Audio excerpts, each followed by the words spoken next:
Good afternoon and welcome to the Midday News. Here's what we have in the bulletin. Education Ministry says schools to get textbooks for students today. Fresh concerns about crime and violence in Gregory Park. And later in sports, Tallowers face Royals in CPL action. Thank you so much for joining us. I am Javon Keys. Now here are the details. The Education Ministry says by the latest today, textbooks procured by the government should be in schools. Portfolio Minister Favour Williams told journalists at a press briefing on Wednesday that over $2 billion was spent on books. But some schools have complained about a shortfall between what they ordered and what they have received. I'm aware that some schools are saying they are not getting the amount for which they ask, and I've asked for a listing of all schools showing their request versus books distributed, and in order to have some analysis into that, and I'm sure in subsequent press briefings I'll have that information. The Ministry of Education has reaffirmed that the draft policy is now in place to guide hair grooming for schools. Education Minister Favour Williams says the government is opposed to denying any student access to education because of their hair. We again are saying to our principals, you cannot, you should not. It is not a policy of the government or of the Ministry of Education to lock out or send home kids who show up and they're not in compliance 100%. There are other ways. We have to change behavior. You have to ensure as school leaders you're consultative in all that you do, so you get higher buy-in from parents who can monitor and ensure that their children show up.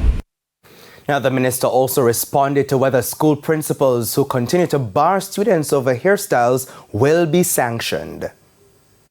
Now, with the policy, the draft policy in place, as soon as we finalize it, we're going to have to think about that, because you're putting children in danger when you lock them out. You're denying them education as well.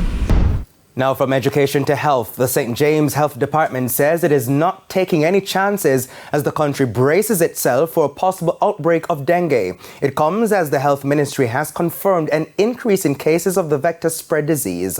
More in this report. Jamaica is on high alert for a possible outbreak of dengue. Earlier this week, Health Minister Dr. Christopher Tufton announced that the ministry is conducting a review of its dengue program following a report confirming a 13% increase in dengue cases since the start of the year. The St. James Health Department has responded. It has ramped up vector control activities.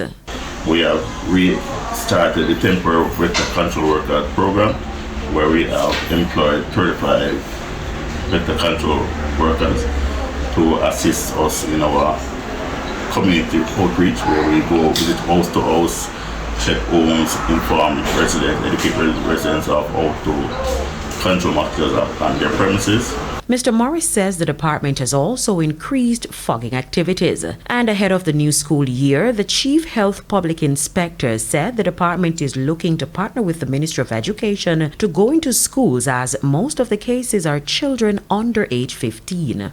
To look at our poster competition within the schools, and also mosquito-free zone in the schools, a clean school campaign as well. In the meantime, Mr. Morris says despite the recent heavy showers in the parish, the Aedes index is currently down. Currently it is at what? For July we were at 9% for Aedes index, so we hope to keep it below 10 as much as possible. Carrie and Simpson, TVJ News. There are heightened concerns this afternoon about the spate in murders in Gregory Park, St. Catherine over the past 5 months. During a press briefing in St. Catherine on Wednesday, Deputy Commissioner of Police in charge of crime, Fitz Bailey, said in the period there have been 7 murders, 4 shootings and 2 cases of arson in Gregory Park alone. More in this report. A press conference at the Greater Portmore Police Station in St. Catherine on Wednesday to discuss one of the most volatile areas in the division, Gregory Park. And Deputy Commissioner of Police Fitz Bailey, during his presentation, made this worrying revelation. Over the past 5 months, there has been a number of violent crimes committed in the communities within the Gregory Park area of St. Catherine South Police Division. These crimes include 7 murders, 4 shootings, and 2 incidents of arson. The main areas of concern include Mexico, Banga Gully, Christian Penn, Gulf, and Track Road. It's believed most of the murders have stemmed from ongoing inter- and intra-gang conflicts, meaning opposing gang members have been fighting against each other and among themselves. However, DCP Bailey says the police have been getting assistance from the Jamaica Defense Force to root out criminal elements in the community. Following intensive investigations, detectives have managed to clear by means of arrest 6 murders, 2 shootings, and 1 incident of arson. Journalists also asked for an update on the murder of Danielle Rowe, who was abducted from the Brayton Primary and Infant School, also in Portmore, St. Catherine. 30-year-old dental assistant Coyote Satchel was recently charged with Danielle's abduction and murder.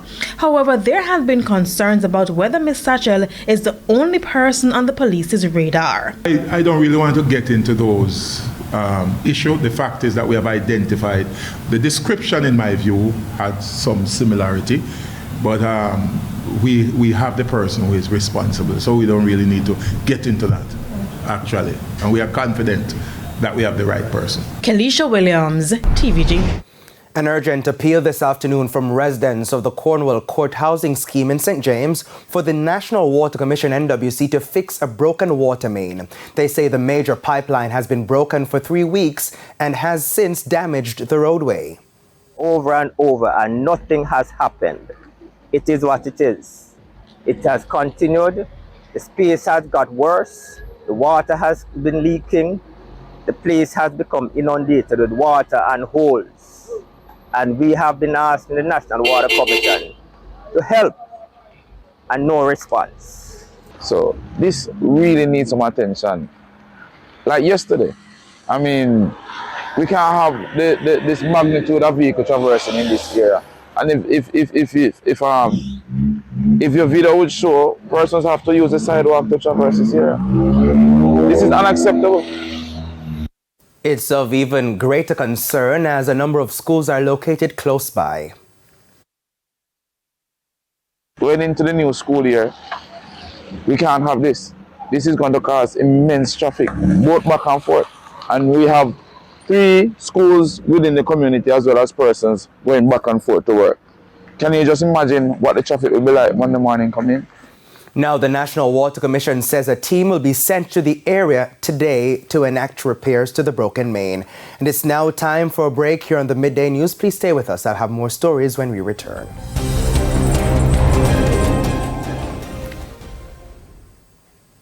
Welcome back. This is the Midday News. Now let's continue as we head to Montego Bay, where the Irwin Community Development Committee says children heading out to school come Monday will be pleasantly surprised. Here's why. $274 million Montego Bay Perimeter Road project, Deputy Prime Minister and Minister of National Security Dr. Horace Chang said that the China Harbour Engineering Company Limited, which is undertaking the project, did goodwill work by paving the road from Tucker. The community of Irwin benefited. And President of the Communities Development Committee, Clayton Dookey, says schoolgoers who had a rough time during the last school year are in for a treat next week. The kids are going to be surprised because last year they used to walk in mud and mall dust to school. So this year they're going to have a smooth road. One taxi operator says it's a joy to see the road in such condition. We feel good looking forward for a bright September morning. And for those who are in charge that is putting in the work, I'm encouraging them to continue to partner with the community to address other areas in the community that have such deplorable road. So I really, as a taxi operator, I can speak for myself and others and the community at large, that they truly appreciate the work that has been done. But there's a problem. There are 3 schools in the vicinity, and Mr. Duki says the children now have to be cautious of reckless and speeding motorists. So now we're going to beg for the sidewalk implementation because it's difficult for kids, school kids and motorists to be competing for the same space. We need a space for the kids. I mean, so far, since this road has been installed, this new surface, we have had 1 accident already. Right, so Monday morning, we're looking forward. We spoke to the police already. They said that they're going to partner with us during certain hours of the day. And again, we beg the motorists, be cautious of the road and be mindful that this is a school zone. However, he said the road was in deplorable condition for some time and residents are grateful for the change. Welcome the work that Czech is doing into the community. We welcome Czech. I mean, so far they feel like family to us after communicating with Mr. Wang.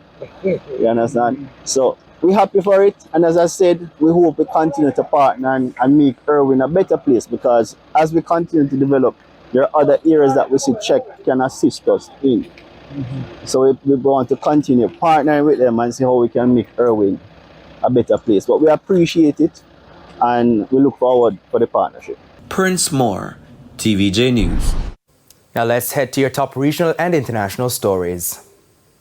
In the region, the Trinidad and Tobago police are reporting the seizure of a quantity of ghost guns manufactured utilizing 3D printing technology. The seizure came during a raid on Wednesday in central Trinidad conducted by a special unit of the Trinidad and Tobago Police Service. 2 persons were arrested. Police Commissioner Earl Christopher described the operation as highly commendable, noting that the police remain relentless against rapidly evolving criminal elements. On the international scene, at least 73 people have died and dozens injured after a fire tore through a 5-story building in central Johannesburg Thursday morning. Authorities say they have moved through the building floor by floor, searching for survivors and pulling out charred bodies and laying them on the streets. Children are believed to have been killed. Authorities say it's unclear what sparked the blaze.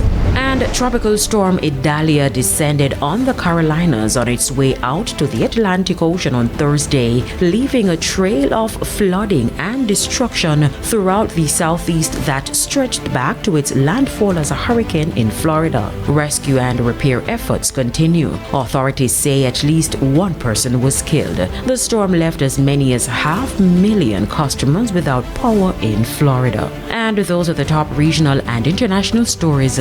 I'm Kerrian Simpson. And from international news, we head straight to the Business Minute.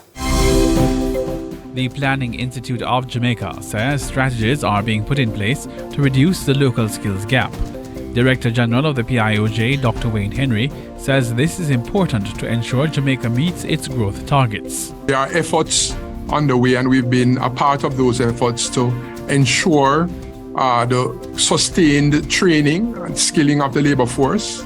We've had discussions. I think we said in our last press conference, I think, that our discussions with partners in the Ministry of Education as well as the Ministry of Labour to speak to the supply of labour going forward, to continue the sustained supply of labour in terms of ensuring the types of educational outcomes, the types of training and opportunities for improvements in skills.